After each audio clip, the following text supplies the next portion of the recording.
अस्सलामुअलैकुम। इन कैसे हो आप सब लोग। आपने पिछली वीडियोस में देखा है कि हमने एक सीरीज़ शुरू किया था। तीन वीडियोस हमने बनाई थी। सबसे पहले वीडियो में हमने डिस्कस किया था कि कैंपिंग सेफ़ है या नहीं।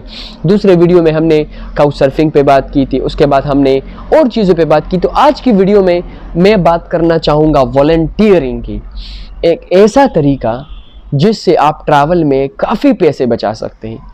क्या पाकिस्तान में है या नहीं, या और ममालिक में कैसा है, सेफ़ है या नहीं, तो आज की वीडियो में डिस्कस करते हैं। अगर आपने हमारे चैनल को सब्सक्राइब नहीं किया तो प्लीज़ हमारे चैनल को सब्सक्राइब कर लें।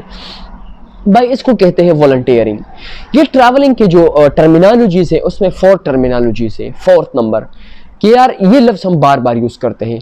वॉलंटियरिंग एक ऐसा तरीका होता है, फॉर एग्जांपल अगर मैं अमेरिका जा रहा हूँ तो भाई अमेरिका में मैं वॉलंटियर के बहुत ज़्यादा वेबसाइट्स हैं।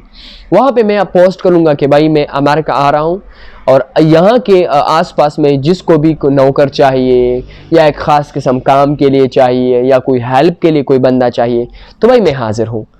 तो वो बंदे भाई 2-3 दिनों के लिए आपको रखते हैं, तो आपको फ्री फूड देते हैं, आपको काउच सर्फिंग करते हैं, मतलब आपको फ्री जगह देते हैं, आप ट्रैवल भी करते हैं, साइकिल वाइकल भी देते हैं, आप इस जगह को घूम सकते हैं, घर को घूम सकते हैं, आसपास के इलाकों को भी घूमें, आप दिन में 2-3 घंटे काम भी कर ले वहाँ पे। तो वॉलंटियरिंग में क्या करते हैं, आप उस बंदे के लिए काम करते हैं और फिर उसके लिए आप फ्री में ट्रैवल कर ले, जो भी कर ले आप कर सकते हैं। तो काफ़ी अच्छा एक तरीका है।